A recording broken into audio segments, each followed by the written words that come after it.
Hello friends, എല്ലാവർക്കും സുഖമാണെന്ന് വിചാരിക്കുന്നു. അപ്പോൾ ജയ് ഗണേഷ് എന്ന് പറയുന്ന സിനിമയുടെ റിവ്യൂമായിട്ടാണ് ഞാനിപ്പോൾ നിങ്ങളുടെ മുമ്പിൽ എത്തിയിട്ടുള്ളത്. രഞ്ജിത്ത് ശങ്കറാണ് ഈ സിനിമ സംവിധാനം ചെയ്തിരിക്കുന്നത്. ഉണ്ണി മുകുന്ദനാണ് ഈ ചിത്രത്തിലെ നായകൻ.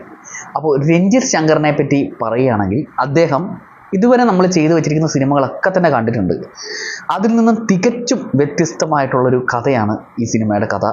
അത് വളരെ വൃത്തിയായിട്ട് എടുക്കാൻ അദ്ദേഹത്തിന് കഴിഞ്ഞിട്ടുണ്ട്. അദ്ദേഹം ഈ മോഡൽ സിനിമകൾ ചെയ്തിട്ടില്ല ഇതുവരെയും.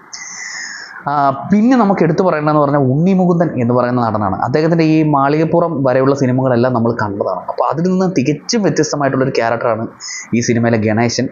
അത് വളരെ മനോഹരമായിട്ട് കൈകാര്യം ചെയ്യാൻ ഉണ്ണി മുകുന്ദന് കഴിഞ്ഞിട്ടുണ്ട്.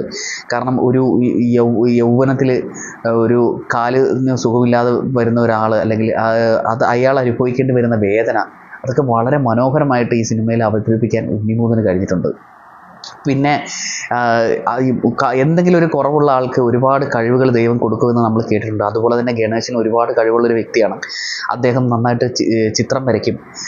അദ്ദേഹത്തിന് പിന്നെ ഒരു കമ്പ്യൂട്ടർ മേഖലകളിൽ നല്ല അറിവുണ്ട്. അപ്പോൾ അതെല്ലാം വെച്ചിട്ട് അദ്ദേഹം സമൂഹത്തിൽ നടക്കുന്ന ചില കാര്യങ്ങൾക്കെതിരെ പ്രതികരിക്കുന്നതും ചില കാര്യങ്ങൾ കണ്ടുപിടിക്കുന്നതും അങ്ങനെയൊക്കെ പോകുന്നൊരു സബ്ജക്റ്റാണ് ഈ സിനിമ. പക്ഷെ അത് വളരെ മനോഹരമായിട്ട് ഉണ്ണി അവതരിപ്പിച്ചിട്ടുണ്ട്. അദ്ദേഹത്തിൻ്റെ ഓരോ മാനറിസങ്ങളും വളരെ വ്യത്യസ്തമായിട്ട് എനിക്ക് തോന്നി. പിന്നെ എനിക്ക് ഈ സിനിമയിൽ മറ്റു പ്രധാനപ്പെട്ട വേഷം കൈകാര്യം ചെയ്തിരിക്കുന്ന ഹീറോയിൻ, നായിക കഥാപാത്രം കൈകാര്യം ചെയ്തിരിക്കുന്ന മഹിമ നമ്പ്യാരാണ്. മഹിമ ചെയ്തു വരുന്ന സിനിമകളിൽ നിന്നും കുറച്ച് ഡിഫറെൻ്റ് ആയിട്ടുള്ളൊരു പാറ്റേണാണ് മഹിമ ഈ സിനിമയിൽ അവതരിപ്പിച്ചിരുന്ന ക്യാരക്ടർ എന്നുള്ളത്. മഹിമയുടെ ക്യാരക്ടറും വളരെ നന്നായിട്ടുണ്ട് എന്ന് നിസ്സംശയം പറയാം. അതുപോലെ തന്നെ പിന്നെ ഈ ചിത്രത്തിലെ പ്രധാനപ്പെട്ട വേറൊരു വേഷം കൈകാര്യം ചെയ്തിരിക്കുന്നത് ജോമോളാണ്. ജോമോളുടെ ഒരു കംബാക്ക് സിനിമ കൂടിയാണ് ജയ് ഗണേഷ്. നമ്മൾ ജോമോളുടെ സിനിമകൾ ഒരുപാട് കണ്ടിട്ടുണ്ട്. അപ്പോൾ ഈ സിനിമയിലും ജോമോൾ നന്നായിട്ട് തന്നെ അഭിനയിച്ചിട്ടുണ്ട്. പിന്നെ അതുപോലെ തന്നെ നമ്മുടെ അശോകൻ ചേട്ടൻ സൂപ്പറായിട്ടുണ്ട് ഈ സിനിമയിൽ. അദ്ദേഹം ഗണേശിൻ്റെ അച്ഛൻ ക്യാരക്ടറാണ്. അപ്പോൾ അത് വളരെ മനോഹരമായിട്ട് കൈകാര്യം ചെയ്യാൻ അദ്ദേഹത്തിന് കഴിഞ്ഞിട്ടുണ്ട്. നല്ല പക്വതയാർന്നൊരു അച്ഛൻ വേഷമായിട്ട് അത് കൈകാര്യം ചെയ്യാൻ പുള്ളിക്ക് കഴിഞ്ഞിട്ടുണ്ട്.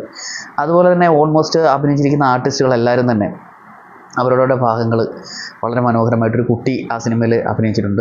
അയാൻ എന്ന് പറയുന്ന കുട്ടി നന്നായിട്ട് പെർഫോം ചെയ്തിട്ടുണ്ട്. ഉണ്ണിയുമായിട്ടുള്ള ഒരുപാട് കോമ്പിനേഷൻ സീൻസ് ഈ കുട്ടിക്കുണ്ട്. പക്ഷേ രണ്ടുപേരും കട്ടയ്ക്ക് അഭിനയിച്ചിട്ടുണ്ട് ഈ സിനിമയിൽ. ശരിക്കും പറഞ്ഞു കഴിഞ്ഞാൽ നമുക്ക് അറിയാലോ, ഈ നമ്മുടെ ഈ വിഷുക്കാലത്ത് അല്ലെങ്കിൽ ഈ പെരുന്നാൾ കാലത്ത് ഒരുപാട് സിനിമകൾ റിലീസായിട്ടുണ്ട്. അപ്പോൾ ആ ഒരു സിനിമയിൽ നെഞ്ചും പിരിച്ചുകൊണ്ടൊരു സിനിമ ജയ് ഗണേഷ് എന്ന് പറയുന്നൊരു സിനിമ റിലീസ് ചെയ്യണമെങ്കിൽ ഈ സിനിമ പ്രൊഡ്യൂസ് ചെയ്തിരിക്കുന്നത് ഉണ്ണി മുകുന്ദനും കൂടെ ചേർന്നിട്ടാണ്. അപ്പോൾ അദ്ദേഹത്തിൻ്റെ സിനിമയിലുള്ള കോൺഫിഡൻസ് കൊണ്ടായിരിക്കും അദ്ദേഹം ആ സിനിമ റിലീസ് ചെയ്തത്. അപ്പോൾ എന്തുകൊണ്ടും തന്നെ നമുക്ക് പറയാമല്ലോ, സിനിമ നല്ലൊരു സിനിമയാണ്. എല്ലാവരും തിയേറ്ററിൽ പോയി കാണേണ്ട ഒരു സിനിമയാണ്. ഒട്ടും നിരാശപ്പെടുത്താത്ത, നമുക്ക് എൻഗേജിങ് ആയിട്ട് കുറച്ച് സമയം കഴിയുമ്പോൾ നമ്മൾ ആ സിനിമയിലേക്ക് തന്നെ പോകും. പിന്നെ ആ സിനിമയായിട്ട് നമ്മളിങ്ങനെ ഇഴുകി ചേർന്ന് പോയിക്കൊണ്ടിരിക്കും. അത്യാവശ്യം നല്ലൊരു സിനിമയാണ്. എല്ലാവരും തിയേറ്ററിൽ പോയി കാണേണ്ട ഒരു സിനിമ കൂടിയാണിത്. അപ്പോൾ നമ്മുടെ ഈ വിഷുക്കാലത്ത് ജയ് ഗണേഷ് നിങ്ങൾ തിയേറ്ററിൽ പോയി കാണുമെന്ന് ഞാൻ പ്രതീക്ഷിക്കുന്നു. അപ്പം കണ്ടതിന് ശേഷം നിങ്ങൾ ഈ റിവ്യൂവിൻ്റെ താഴെ കമൻറ്റുകൾ രേഖപ്പെടുത്തേണ്ടതാണ്.